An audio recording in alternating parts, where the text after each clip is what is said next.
station, suicide blonde. You wanna make her suicide blonde. Love devastation, suicide blonde.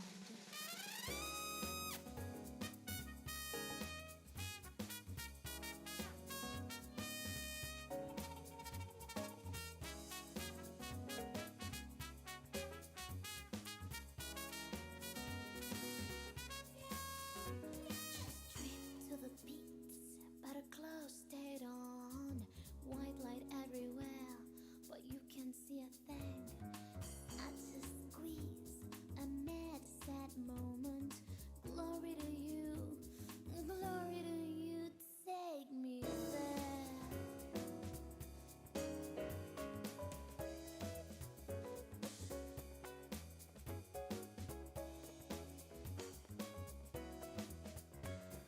Got some revelation put into your hands, save you from your misery like rain across the land. Don't you see the color of deception, turning your world around again? You wanna make her suicide blonde. Love devastation, suicide blonde. You wanna make her suicide blonde. Love devastation, suicide blonde. Wanna make her love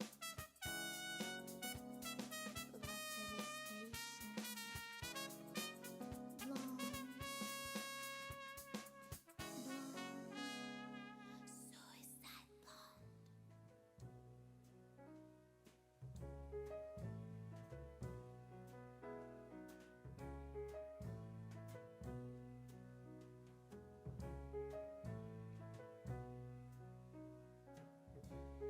Just a castaway, an island lost at sea. Oh, another lonely day.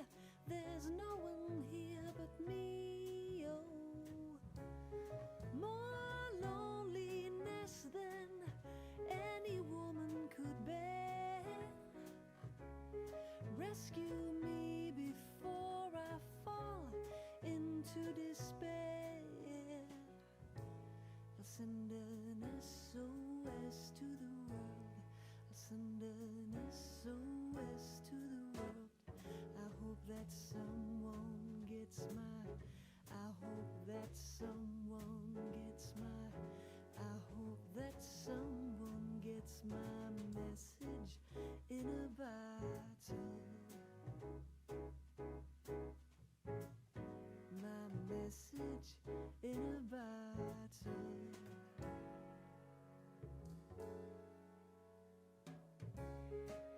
A year has passed since I wrote my note. I should have known it right from the start. Only hope can keep me together.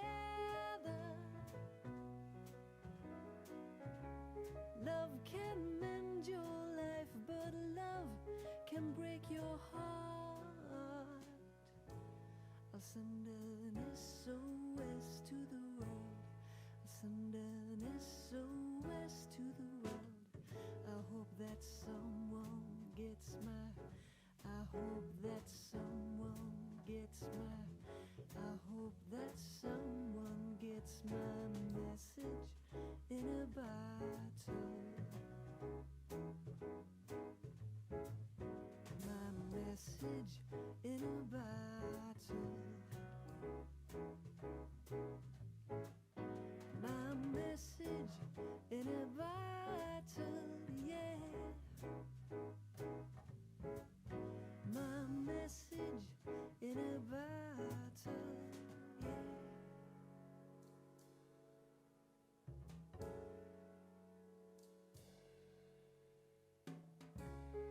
Woke up this morning, I don't believe what I saw. 100 million bottles washed up on the shore. It seems I'm not alone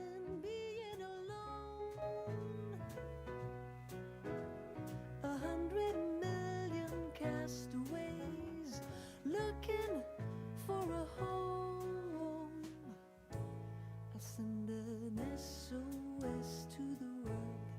Send an SOS to the world.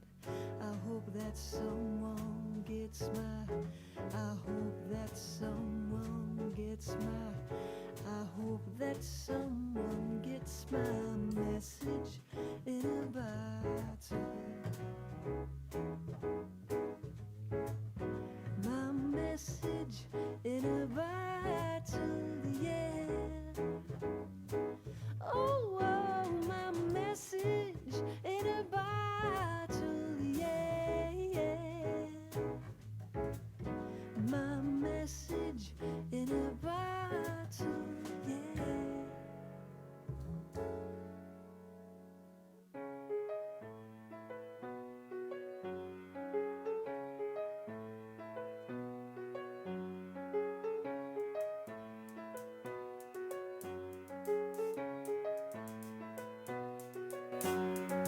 Sending out on SOS.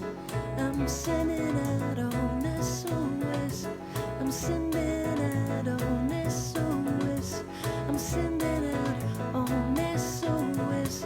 I'm sending out on SOS. I'm sending out on SOS. I'm sending out on SOS. I'm sending out on SOS. I'm sending out, I'm sending out, I'm sending out on SOS. I'm sending out on SOS. I am sending out, said I'm sending out, I'm sending out on, sending out on, sending out on SOS. I am sending out, said I'm sending out, I'm sending out on, sending out on, sending out. Ladies and gentlemen, please turn your attentions to our screens. Thank you.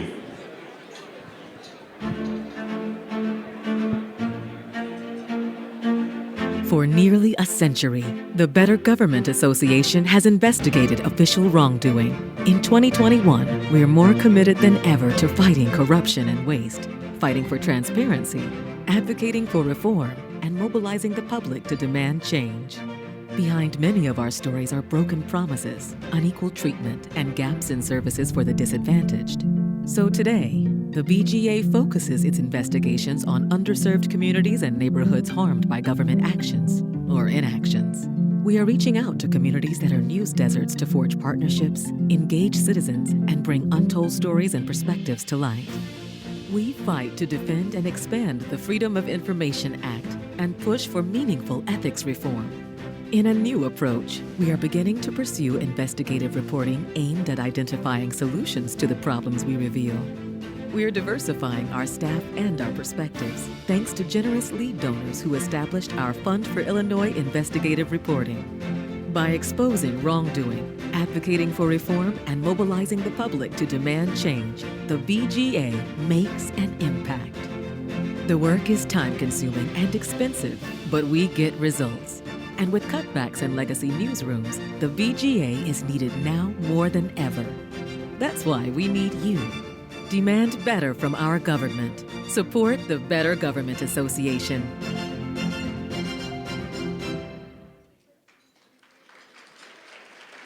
Now please welcome to the podium Marta Carreira-Slabe, Vice Chair of the BGA Board of Directors. Thank you. Thank you so much. It is really so wonderful to be standing here and see all these faces in person and those of you joining us virtually. Let's give ourselves a round of applause, and let's include in that round of applause the people that prepared our delicious lunch and that have served it for us, and all the people that are making this event possible.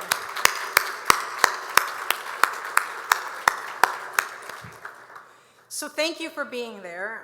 Gracias for being here. The video was terrific. I think I can see that many, many times over, and it really captures the wonderful stories that BGA does and the work that BGA unearths and how it really makes a difference in the state of Illinois. We're delighted that you're here to demand better from our government. And I want to take a pause and say that again because it's really important. Demand better from our government. As you know, my name is Marta, Carreira-Slabe, Marta or Marta, whichever way you want to, or Marta, whichever way you want to pronounce it. Really privileged to be here and host this event in person. Many thanks to you for being here, and many thanks to those who are joining us virtually. I want to give you a sense of what's coming up as we enjoy the next half an hour or so together. We have BGA board members at various tables, table sponsors, their guests, and our terrific BGA staff. Thanks again for being here. So today, we also have in the room, I don't want to forget because this is actually new, we have representatives from several community organizations that work with the BGA. So thank you for being here as well. We're really fortunate to have you. As I reflect upon the last 2 years, if it's taught us anything, it's the importance of a well-informed citizenry and government, working together, open, inclusive, to reach fact-based decisions, literally, for the health, survival, and betterment of our communities. I joined the BGA 8 years ago, and frankly, I never looked back. Being part of this organization and supporting it with my time, my talent, and my treasure is very personal to me, and I'll tell you why. It's personal to me as an immigrant, as a former journalist, and as a lawyer. As an immigrant from Cuba, I know firsthand the destructiveness of corruption, tyranny, manipulation, propaganda, and self-dealing in government. My family fled Cuba seeking safety, prosperity, freedom of speech, religion, education, and a better life right here in Chicago and the great state of Illinois. I'll never forget my first presidential election. I was 18, freshman at the U of I in Champaign-Urbana. I'll never forget casting that ballot. I am truly privileged to be standing here before you today and to be able to play my part in supporting the BGA. As a former journalist, I also know and believe in the power of fact-based, balanced, and unbiased journalism. When I was a broadcast journalist in Central Illinois, fact-based, balanced, and unbiased journalism. When I was doing my stint in Central Illinois, we covered Springfield, and of course, we covered scandals and government failings. And if one thing comes to light, especially in public life, is that character matters, and I'll say that again, character matters. You're gonna hear us speak a lot about character over the next hour or so. So remember that, character matters. That's why the BGA is so important, and your support so critical.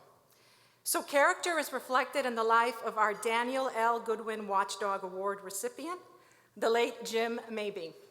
I've had a privilege to share a wonderful lunch with Dave and supporters. Thank you for being here. Jim was a dedicated philanthropist and civic leader devoted to his family and an ardent proponent of nonprofit journalism. We were sad to lose Jim in May, but his son David will accept the award on behalf of his family. Congratulations.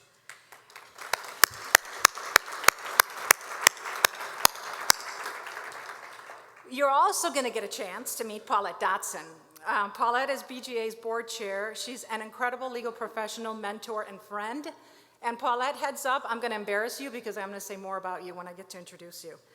But first, we're going to bring to a stage another great colleague and friend, our BGA president, David Greising.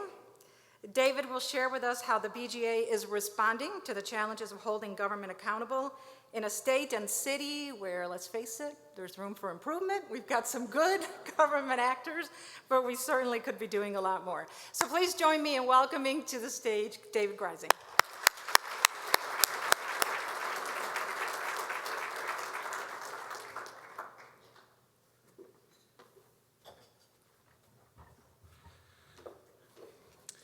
Thank you very much, Marta, for those spirited remarks. And they really do bring home the power of free speech and a free press and an accountable government for all of us. I really, really appreciate what you said. And thank everybody here for joining us, for bravely coming out in a room with a bunch of people. It's so nice to have community again like this. Online living has its limits, and it's just really, really great to be in the same room with everybody. Thanks also to those who are joining us online. We know what it takes to zoom in on something like this and really value the fact that you're taking the time out of your day to be part of this celebration of the BGA's work and looking forward to the BGA's work yet to come. Your presence today is important to advancing the mission of the Better Government Association.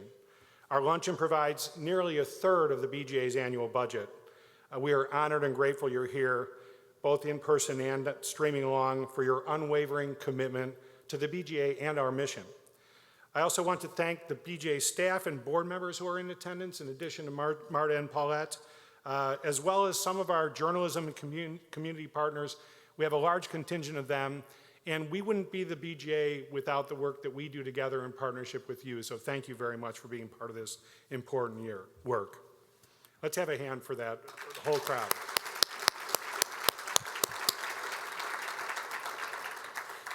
It's really been an amazing year since we all gathered virtually in the fall of 2020. Consider just a few highlights. The Failures Before the Fires was a 2-year investigation by the BGA and the Chicago Tribune. We exposed how fires killed 61 people over 6 years in buildings where the city failed to address known safety problems. Black and Latinx residents in poor neighborhoods were disproportionately affected. Our reporting led Mayor Lightfoot to introduce a half measure of reform. But community activists and some in City Council are demanding more, and the BGA is working for more. In fact, we're actually providing ideas through our journalism. In a follow-up investigation, we in the Tribune examined successful fire safety measures in large cities across the United States. This was a first trial of a new kind of BGA journalism focused on finding solutions, and it contributed to our nomination as a finalist in the Online News Awards, the most prestigious recognition in digital journalism. Our series on the Cook County courts, The Circuit, has crunched reams of teradata, 30 years worth from the nation's second largest court system. The BGA and partners in Justice Watch and DataMade have exposed failed justice and inequity and are making the data available to news organizations focused on Chicago's most crime-ridden neighborhoods.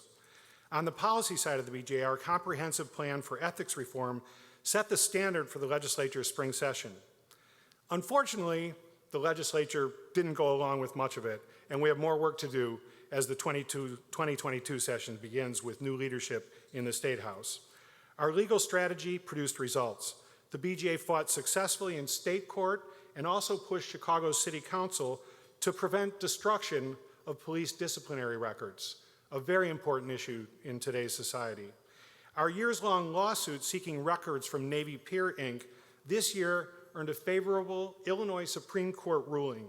It established a precedent that even an entity spun off from government still must respond to public records requests.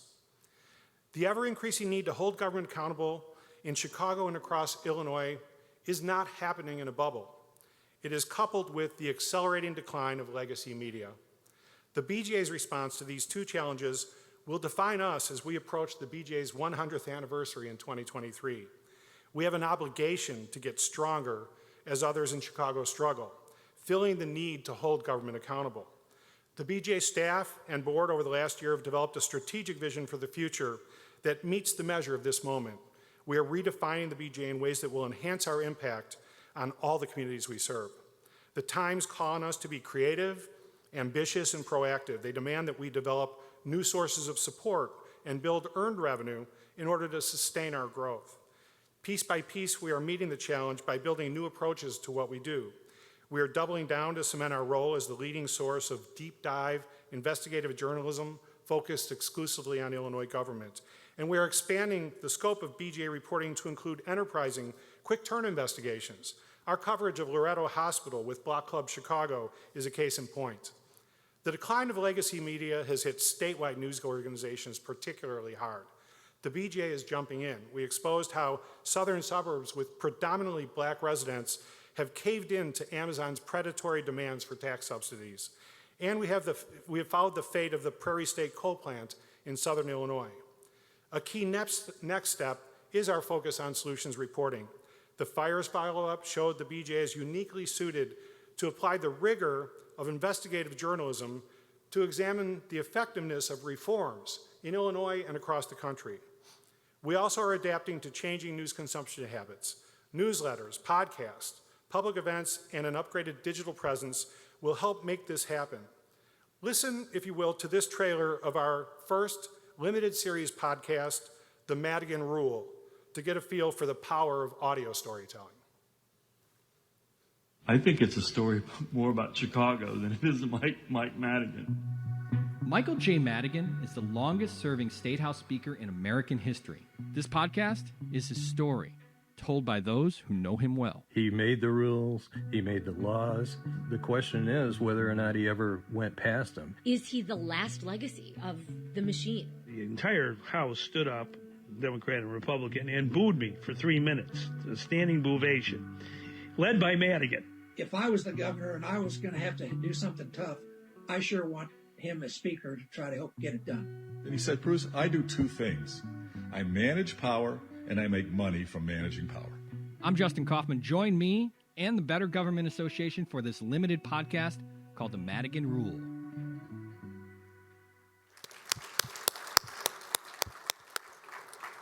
If that name sounds familiar, some of you might remember a great Chicago Tribune series, The Madigan Rules. We were inspired by that title, gave it a little bit of a twist. Taking away one letter can really make a difference. And I would also say we benefited from the fact that two of the reporters who led that series are now editors at the BGA, Dave Kidwell and John Chase. So thank you for your work. Watch for an email that'll come to you with a sneak peek of the entire series when it becomes available in mid-October. Strengthening and innovating our news coverage are important first steps. We are applying similar ambitions across the spectrum of BGA activity.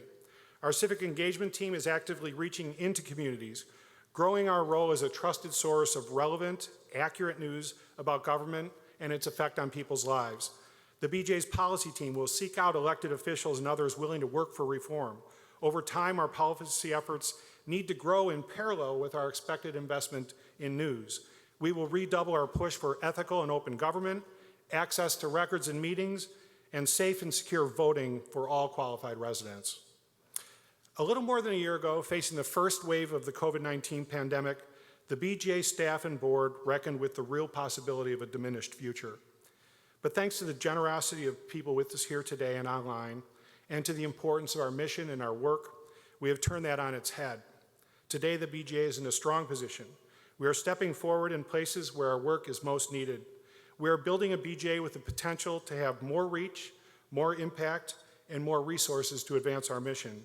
You, here in this room and online, are helping to make this happen. Thank you for your help and for your commitment to more transparent, equitable, and accountable government, and to demanding better government for all the people of Illinois. Thank you very much.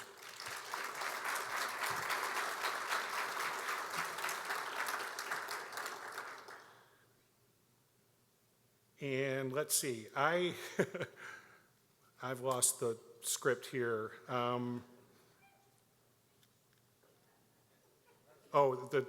Okay, I guess, should I introduce Dan Goodwin? I'm sorry. Okay. I'm so excited, I left my script up here. I think we're going to yes, video. We are, yeah. Yes. Cut to the video.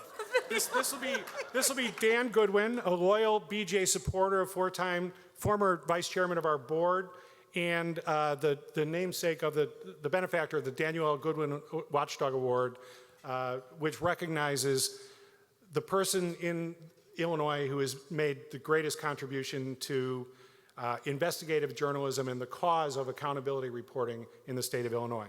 Thank you. The Daniel Goodwin Watchdog Award seeks to honor an individual who has made a meaningful, lasting contribution to good government. It's an award that sits at the nexus of good citizenship and civic engagement. By shining a light on such a unique force for good, we are reinforcing an example for others to follow in causes that are supported by the BGA and the BGA membership. I can think of no one more fitting and worthy of this award than the late Jim Mabie. Passionate, committed, and mission-driven, Jim was a bright, shining star for all who had the distinct honor of knowing him, working with him, or being the beneficiary of his goodwill. A native of Illinois, Jim devoted his life to causes that were near and dear to him and to his wife, Kay, especially in the areas of public media, the arts, culture, social services. Actually, the list of organizations and nonprofits that benefited from his guidance and generosity is long, far too long to list here. But to give you a flavor of Jim's reach, he was involved with the Chicago Symphony, the Lyric Opera, Thresholds, Old Town School of Folk Music, Streetwise, and the Night Ministry. He was also the co-founder of the Chicago High School for the Arts, which develops the next generation of diverse and artistically promising young people. Jim was also committed to ensuring a vibrant city like Chicago had a free, equitable, and vibrant press, a vision that all of us share here at the BGA. Toward this goal, Jim served as chairman of both WBEZ and WTTW, and he provided generous support to organizations like the Chicago Sun-Times, where he sought to promote diverse perspectives, unbiased investigations. With Jim's passing, Chicago and the BGA have lost one of the giant forces for good, but his legacy and his example will inspire and motivate BGA in its mission for generations to come. Therefore, I am proud to announce as our award honoree for 2021, Jim Mabie. To accept this award on behalf of his father, please join me welcoming Jim Mabie's son, David.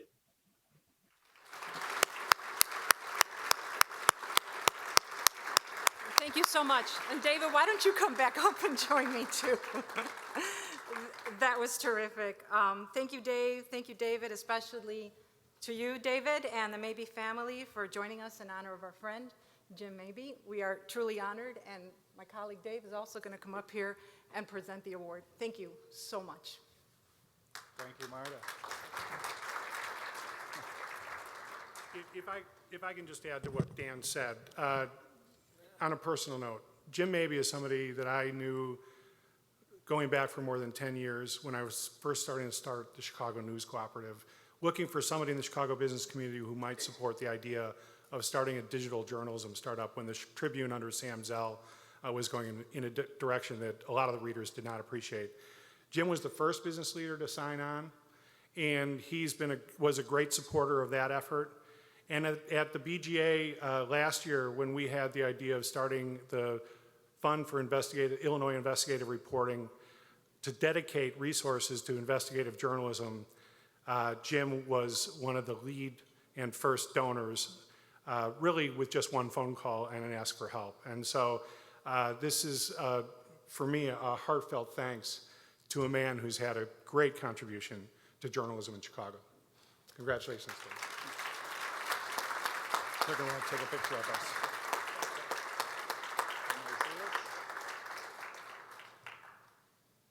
Can't tell if he got the shot or not. And I would say Dave's a pretty good guy, too. Well, thank you. I'm honored to accept this award on behalf of my father and family. We just lost Dad a few months ago, and we're still coming to grips with that. But he was a big fan, and we're all a big fan of the BGA, what it stands for, and all the good things the BGA has done in town. And our whole group is very supportive of a free press and all that the press does for the city. And just right before this event started, I was out in the lobby kind of wandering around a little bit and ran into David Jackson, who was terrifically nice to my daughter Nora Mabie, who went through the Medill program and is now a reporter for Gannett, and she covers, thank you, shout out to Nora. She covers Native Americans and the plight on the reservation, which is, as you can imagine, a very challenging place to be. But we're very happy and thankful to all the BGA does and all the Free Press does. And I'll tell one story about Dad, which I find kind of amusing. So when the Sun-Times hit the skids and had a problem, and a local group, I think John Canning was the main guy behind it, came together to try to rescue the Times and keep it afloat. Dad decided he wanted to do it, and he comes to me and says, "What do you think?" I said, "Well, that sounds like a horrible idea." But he says, "Well, I think it's important. We need two newspapers. Chicago is a city that it's a two-newspaper town, and that's a good thing, and it's good for the city. It's good for everyone." And I said, "Well, Dad, you don't even read the Sun-Times. What are you talking about?" And so what did he do? Take my advice? No, he did it, and we were all very happy he did it. It didn't work, by the way, as most of you probably know. And now, you know, I don't even know what the Tribune's going to do to kind of dig out of their predicament. But thanks to you at the BGA, David, and others, I think, you know, we'll all have a very solid press. And we're very honored. So on behalf of my mother and my family, and of course, Nora, my reporting daughter, thank you very much.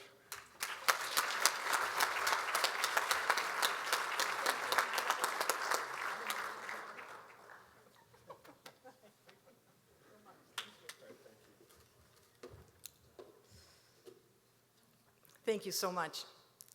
Paulette, now I'm going to give you a heads up to get close to the stage. It's my pleasure to introduce the chair of the Better Government Association's Board of Directors, Paulette Dodson.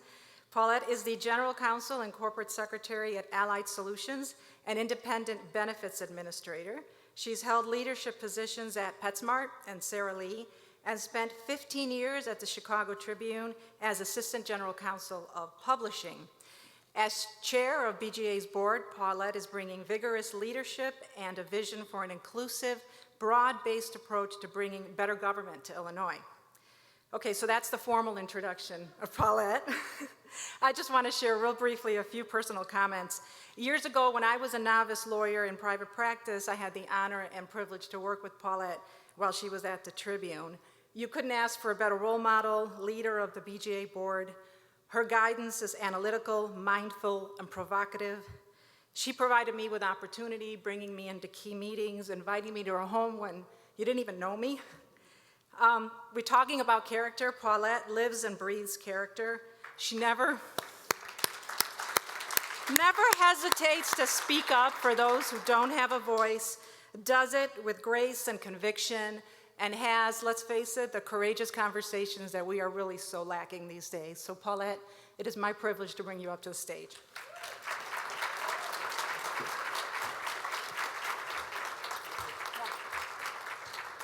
All right, thanks everybody, and Marta, you're gonna pay for that. Hello everyone. I wanna echo David's thanks to all of you who have generously supported this luncheon and the BGA. I've been chair of the BGA since February, and to help lead an organization that has existed for nearly a century is an honor. But it's also sobering and incredibly inspiring. As both Marta and David have suggested, the work is never ending and the stakes just got higher. I'm delighted to be involved with the BGA at this time of opportunity and growth. We can't keep growing and fighting for better government without philanthropic support, you know that. And I'm asking that you join me, our board, and our fellow donors in endorsing the role that the BGA plays in our city and state by making a contribution today. You know there are cards on your table for you to make a pledge. And our online participants can simply click on the Donate Now buttons on your screens. Thanks so much for being here today and for your commitment to the BGA. I'll see you next time.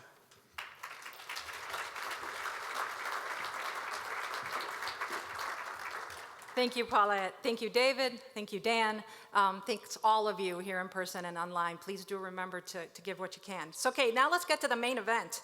Our special guest today is David Rubenstein.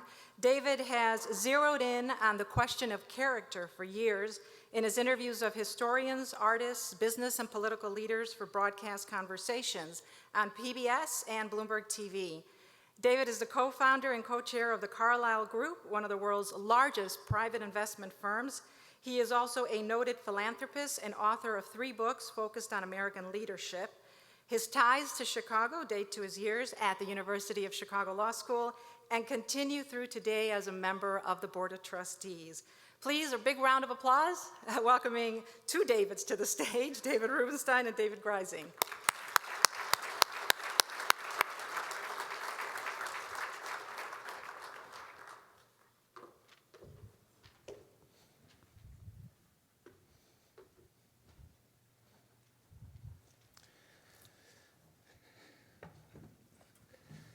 Thank you very much, Marta. David, welcome. My pleasure to be here. Thank you very much for doing this.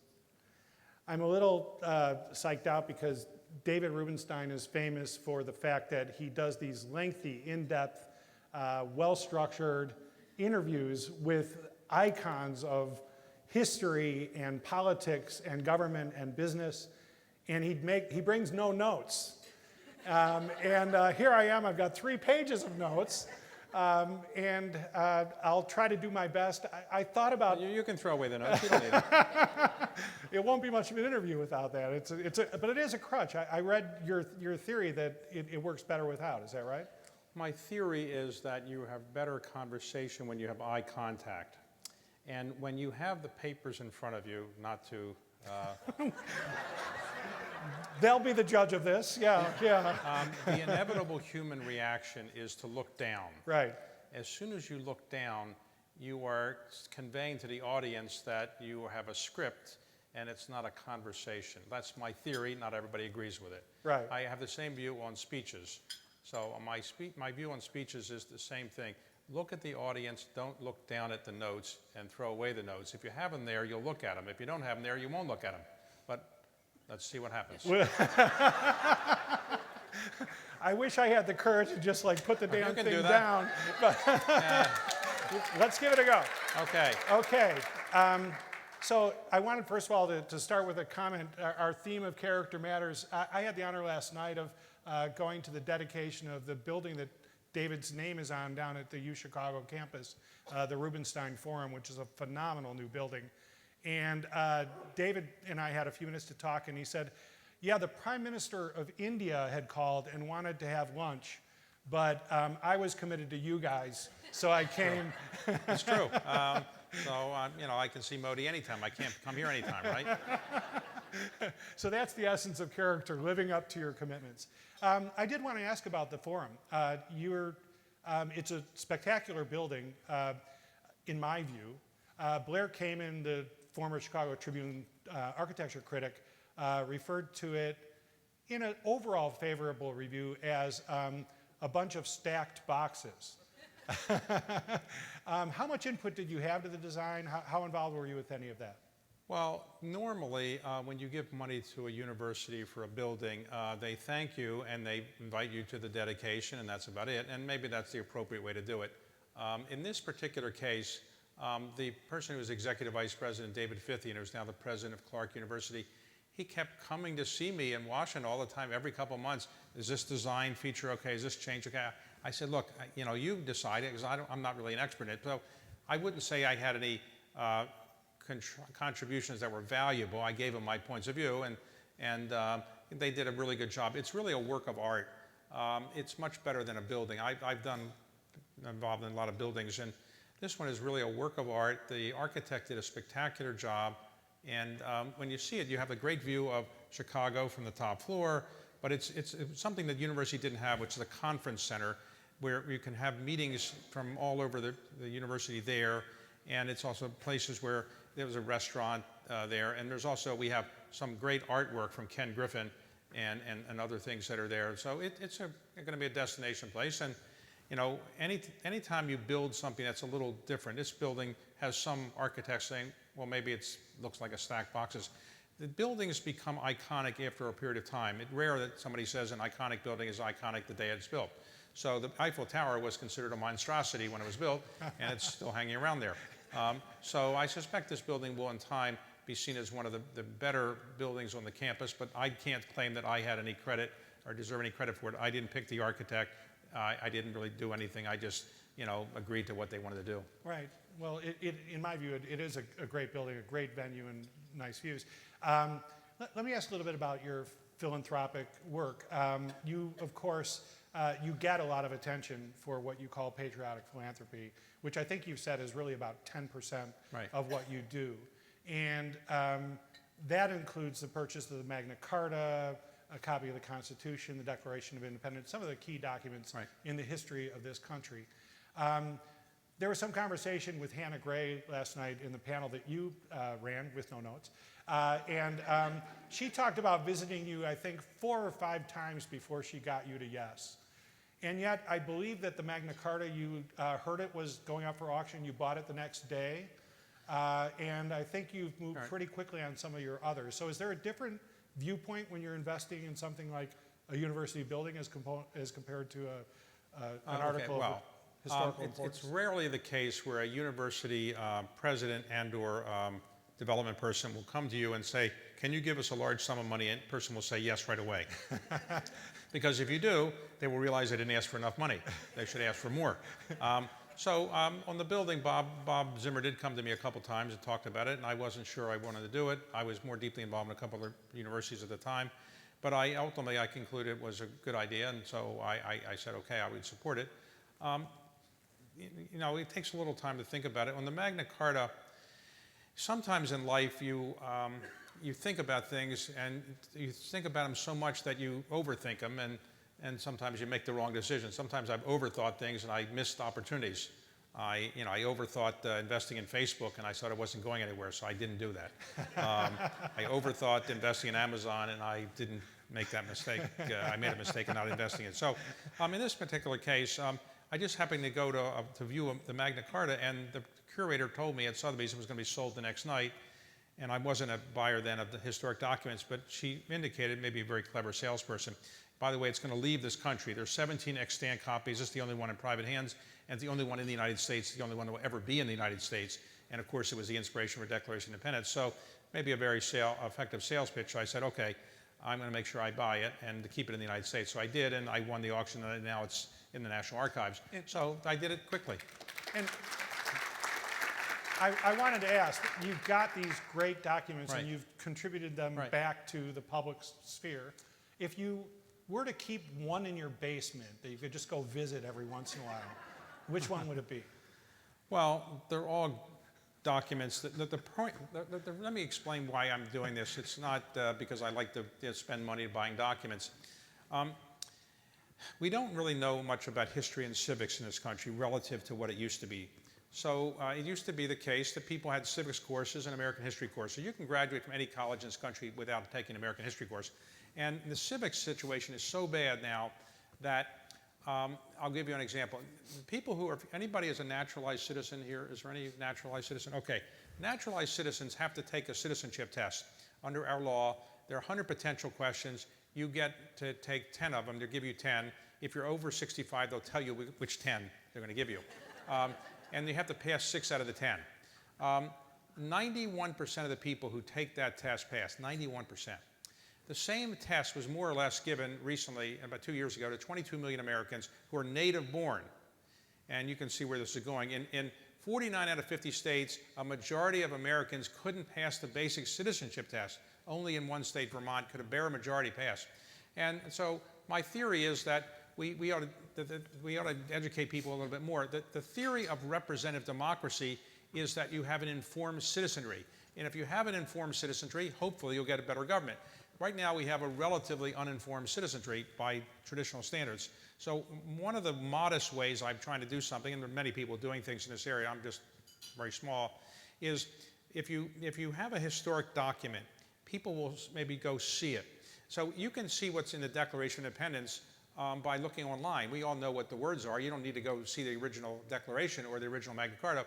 But the human brain has not yet evolved, fortunately, such that if you look at it on a computer screen, it's the same experience as if you go see it in person. Because if you see it in person, you're going to likely read about it before you go there. You're likely going to listen to a talk when you're there, and likely afterwards you'll read more about it. And so maybe you'll get more informed. So the reason I put all these documents I have on display, and none are in my basement, is I want people to see them, and hopefully it'll be a better experience for people, and we'll learn a little bit more about our democracy.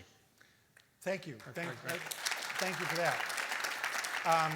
But I'm going to follow up. Okay. Which would go in your basement? You're doing great without the notes, so you didn't need those notes. Which would go in your basement? Do you have a favorite, is the point of the question? Do you have a favorite of those documents?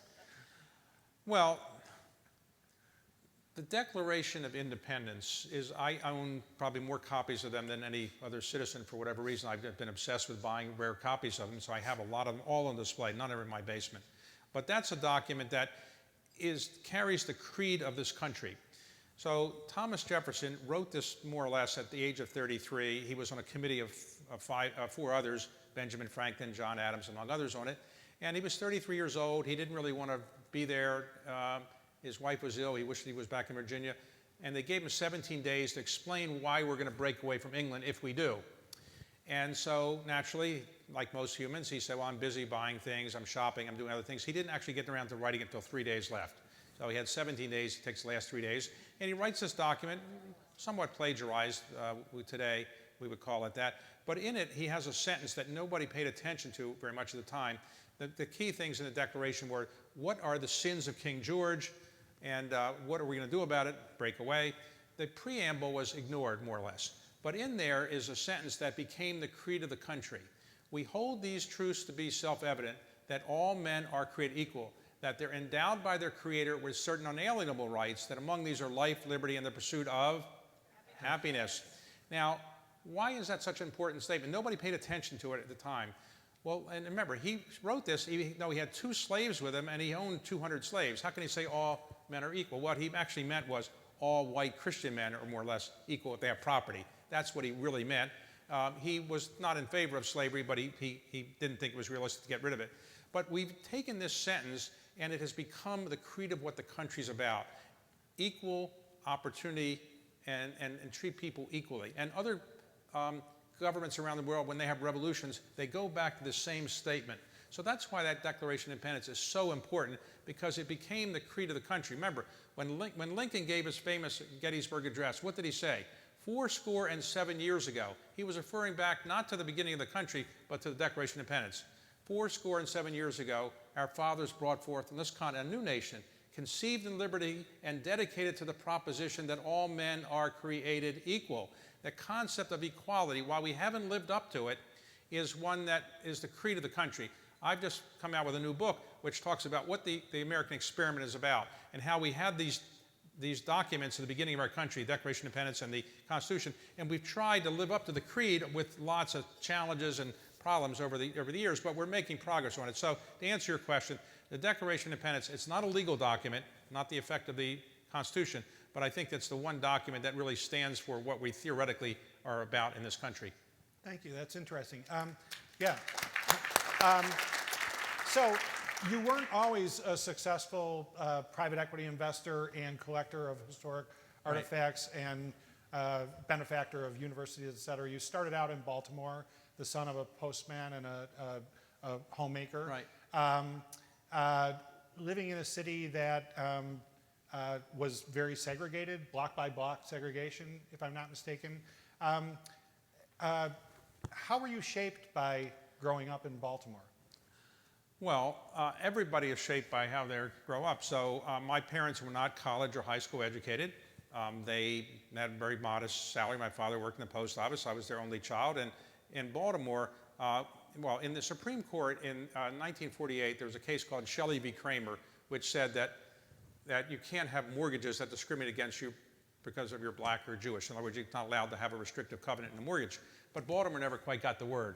So, so they had mortgages that basically said if you're black or Jewish, you can't buy a house in this area. So the Jews in Baltimore lived in this very narrow area, and I was, the blue-collar Jews lived in very, very small houses. My parents' house was about 800 square feet, and they're very small. But everybody grows up not really saying, well, I wish I was a billionaire, I wish I was a great athlete. You accept the circumstances you have, and you might have dreams, but you kind of live the life that you're born into. So I lived a life of, trying to, do the best I could and get the best education. I wasn't a great athlete, so I had to rely on other things, but I did believe in the American dream, and the American dream is one of the concepts that I talk about in my book. It's one of the genes of this country. We all believe in the American dream, but sadly, many people now don't believe in it as much as they used to. The American dream phrase was invented in 1936 to describe the idea that Horatio Alger had more or less had.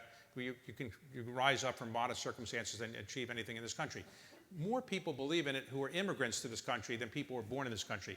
Many people born in the bottom of the social economic strata in this country no longer believe in the American dream. But people come to this country, they believe in it. In fact, we have 46 million immigrants in this country.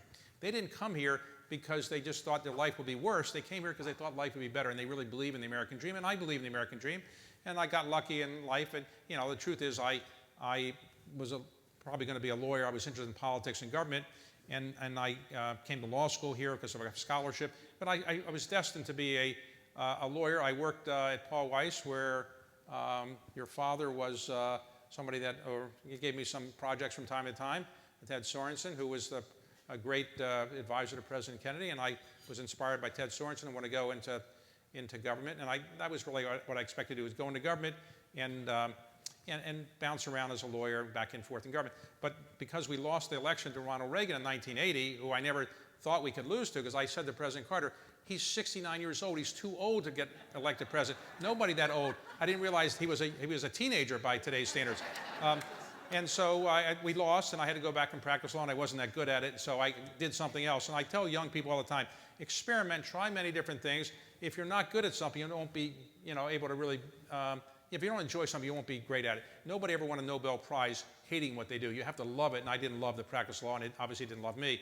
So I started a firm, and it became successful. And then because I came from modest circumstances, and I didn't think I could have done this in another country, I decided to be an original signer of the Giving Pledge and give away all my money, which I'm now in the process of doing, to the consternation perhaps of my children at the time. But they're okay with it. So let me ask you, you've given the thumbnail sketch of your biography. I had a couple questions about some steps along the way. Did Ted Sorensen ever tell you who actually wrote Profiles in Courage in the inaugural address? Ted Sorensen repeatedly said that it was a combined process. He was the draftsman, but that there were the input from, and he said this many times, it wasn't just to me, the input was from President Kennedy. They had what they would call a mind meld, I guess you would say, and Ted Sorensen had a gift for words that was really unusual.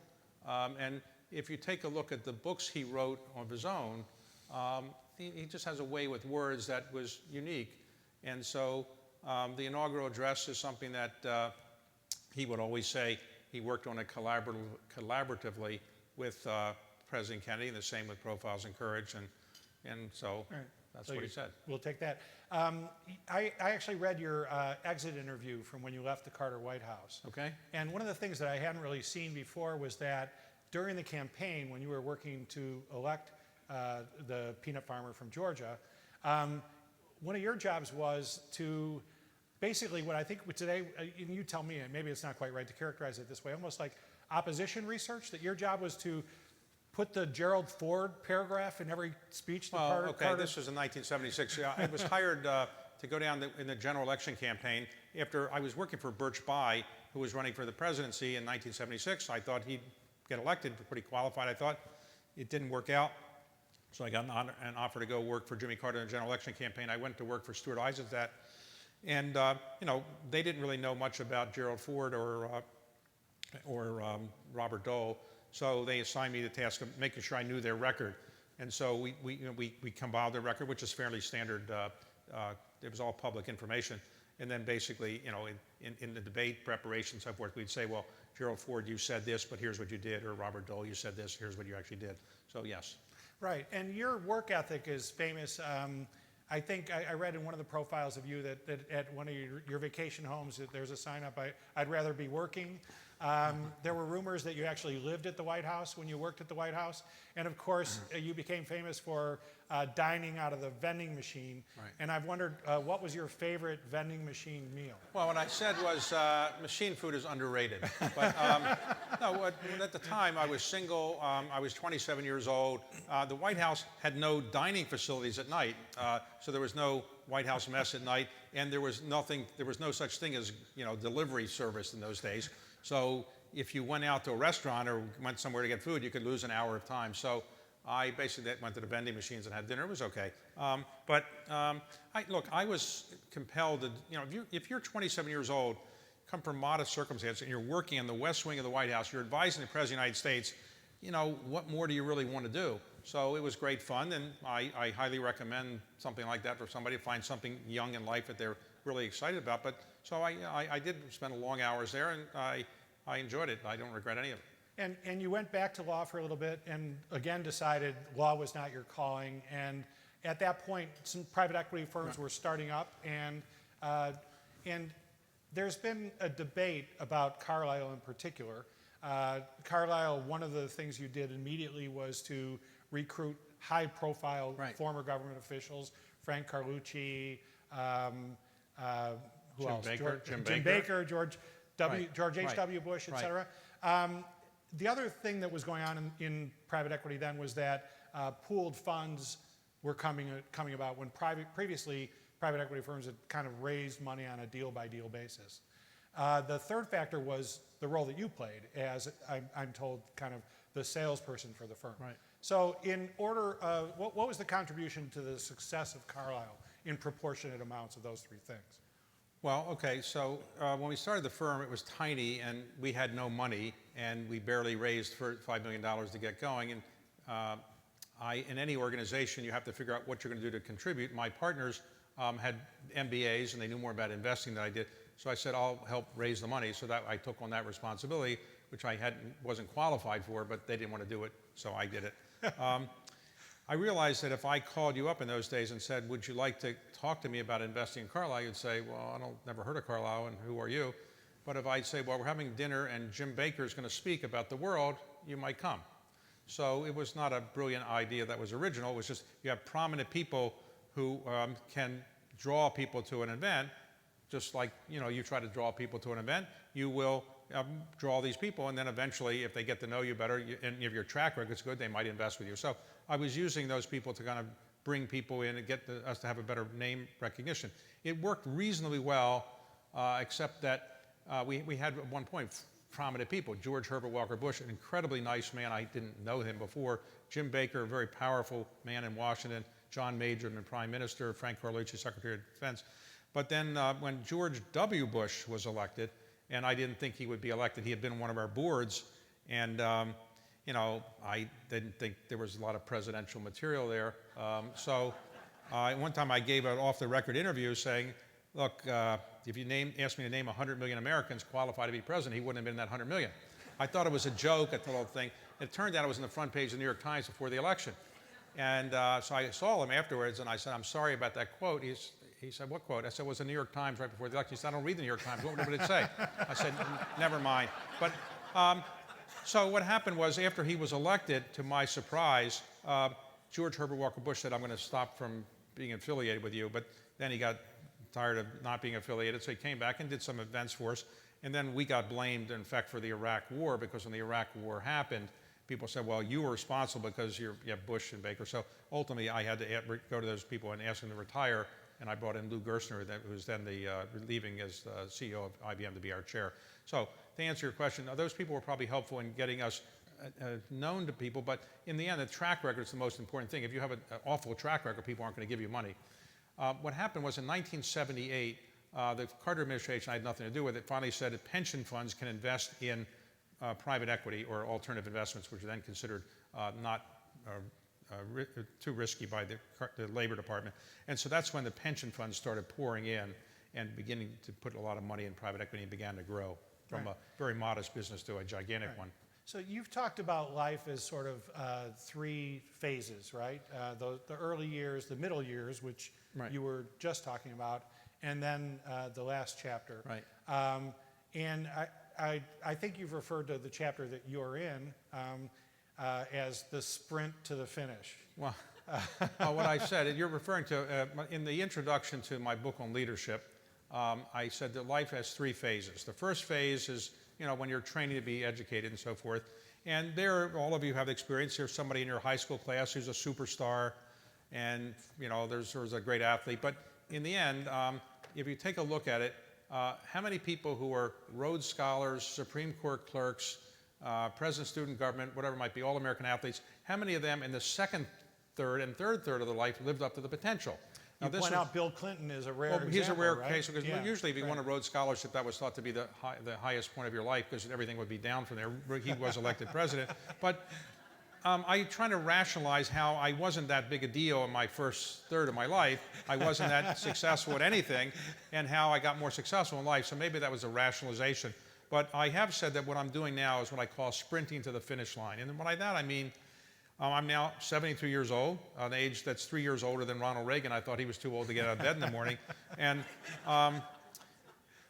when you turn my age, and any of you are my age or older or around my age, you know that when you pick up the papers every day, what do you read first? The obituaries, because you want to see which of your friends are still around, or see how many people younger than you died. And you never know you have this body you're with your whole life. You're born with this body. When is something in your body going to say, I'm checking out? When is something going to say in your body, I'm just not ready to do this anymore, I'm done? Or when is the brain going to collapse? And you never know when that's going to happen. It may be genetic factors, environmental factors, we don't really know. So what I'm trying to do is not go sit on the beach in Florida and play shuffleboard, but keep getting things done until my brain collapses or the body collapses. And I enjoy that more than sitting on the beach. So that's what I meant. I'm sprinting the finish line. I don't know how much longer I will have to do this, though. Right, and you've chaired, and I don't even need my list. I remember some of these. Duke, the Kennedy Center, the Council on Global Affairs, Foreign Relations, they call it Global Affairs here in Chicago, numerous others, and you've been on multiple boards. Jim Mabie, whom we've honored here, when he was the chair of WBEZ, he decided a change at the top needed to be made and made it very quickly. When he went to WTTW, he made the same decision and took the same action. He was an activist chair. Okay. How would you describe your role as chair of boards when you're on those boards? The way I look at it is this. Philanthropy is derived from an ancient Greek word that means loving humanity. It doesn't mean rich people writing checks. So yes, you can be a philanthropist, and we bastardize the term by saying, here are the great philanthropists by how much money they've given away. But the most valuable thing you can give away is your time. You can make more money, you can't make more time. And so I think if you give your time, you can be really very, very helpful to an organization. So I've gotten to be elected chair of a lot of organizations because I was putting in some time, and whatever other reason nobody else wanted to be the chair. So I did it, and in my view, that's more valuable probably than the money I've given.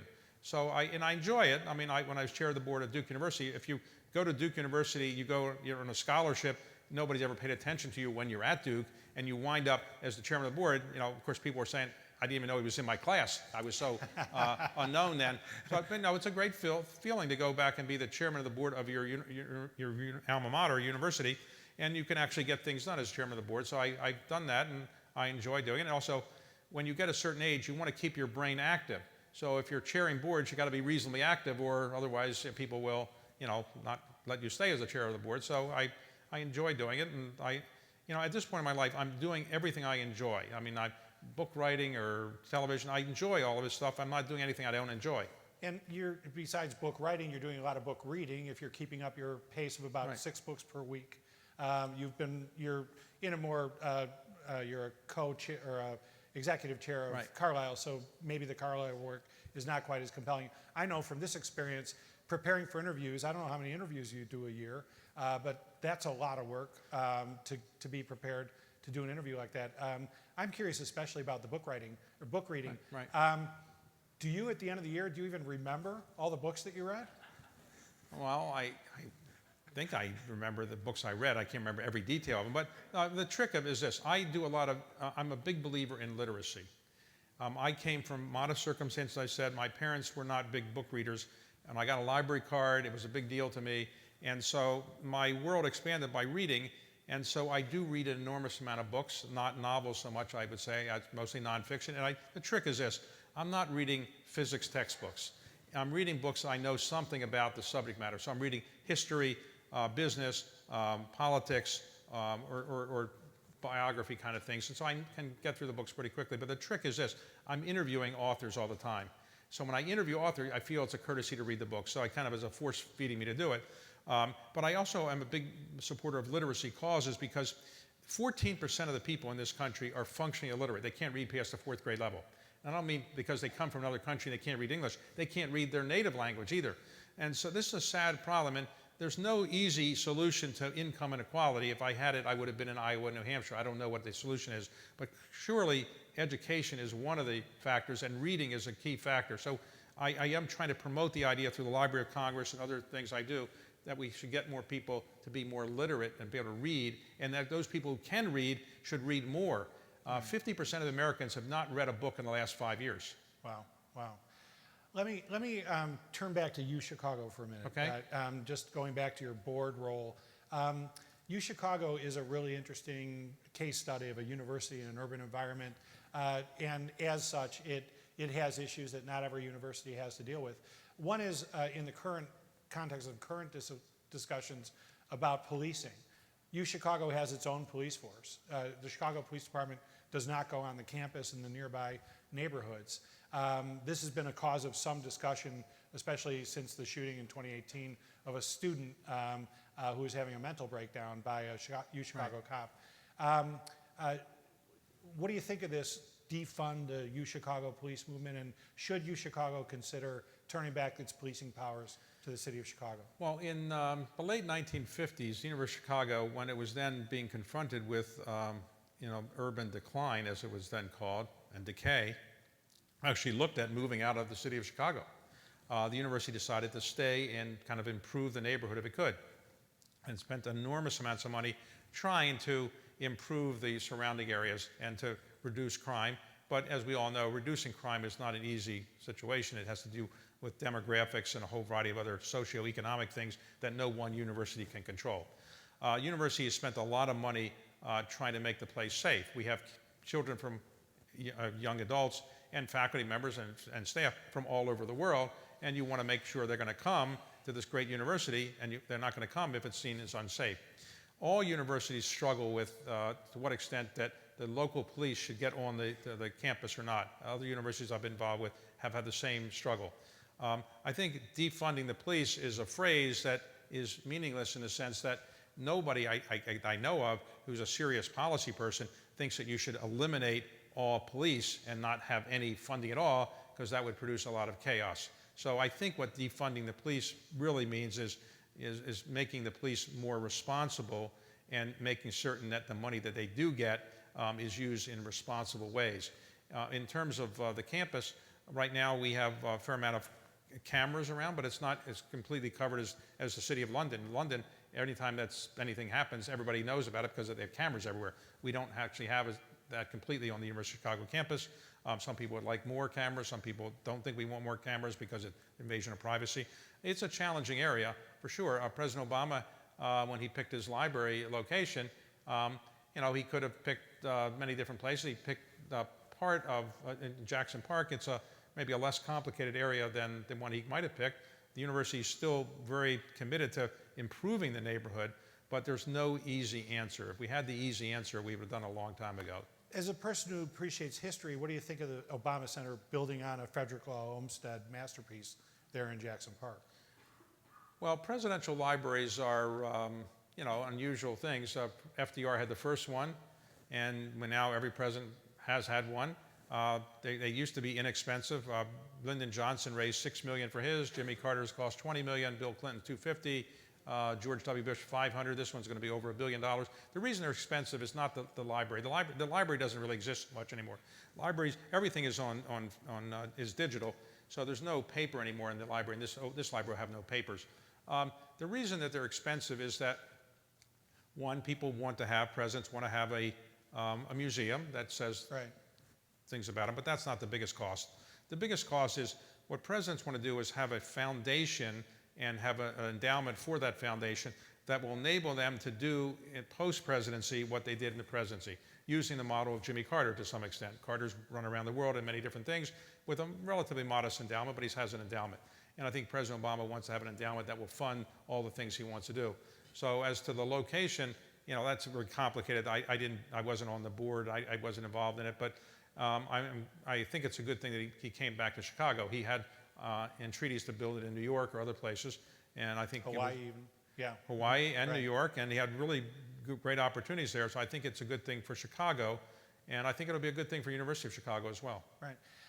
Unfortunately, we're running out of time, and I want to ask Okay. you about journalism. Okay.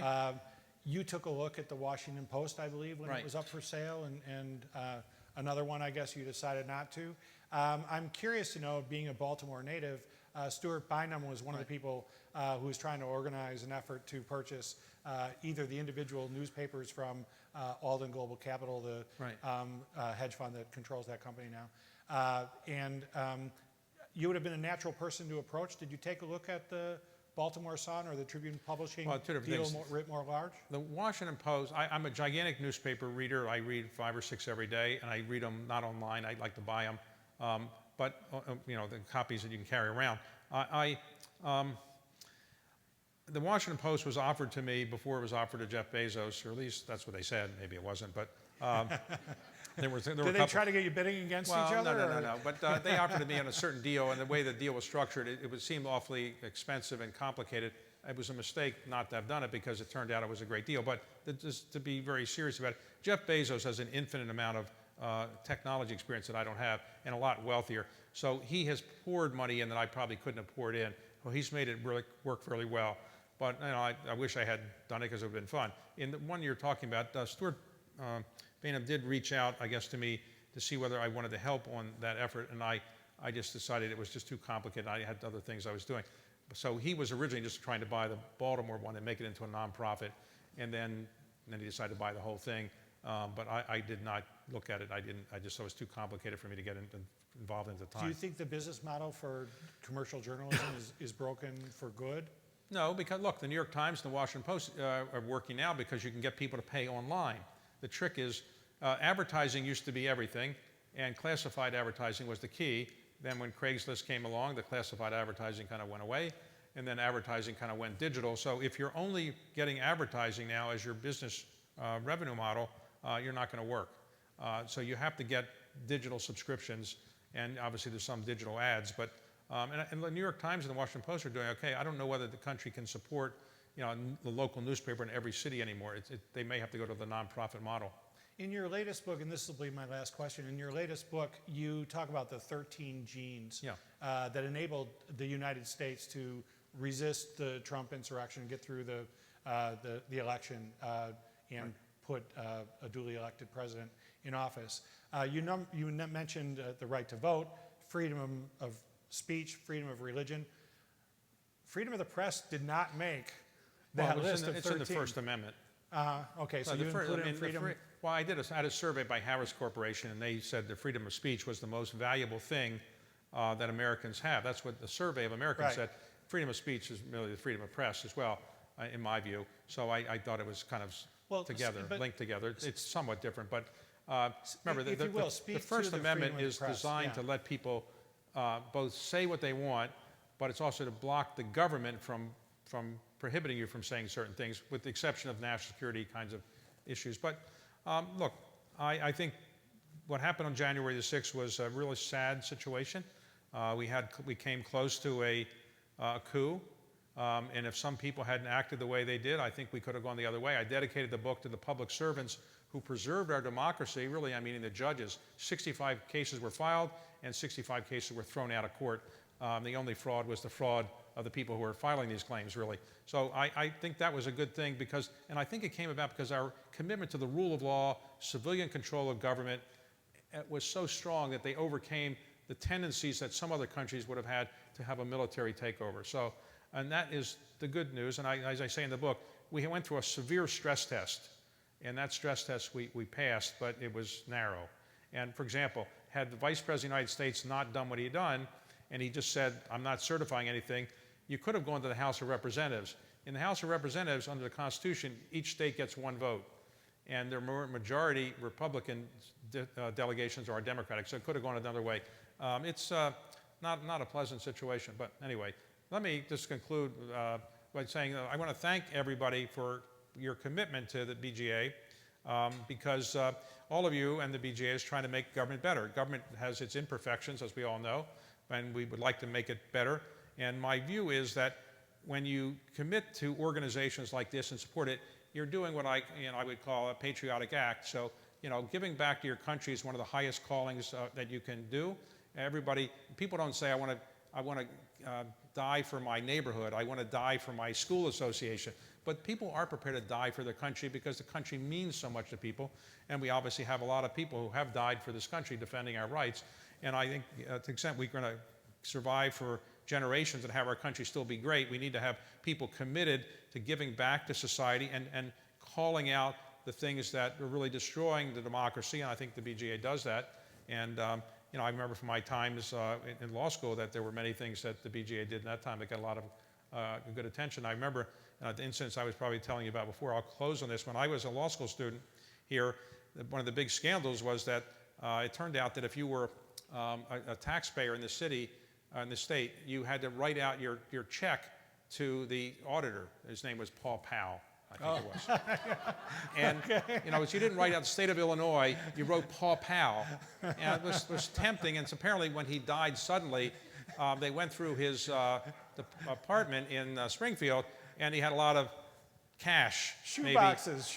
But the fight was not, at the time, whether it was inappropriate to have the Paul Powell name on it or the shoe boxes. It was who was to get the money, the wife or the mistress. That was the big fight. So anyway, thank you all for coming, and thank you for inviting me. Thank you, David.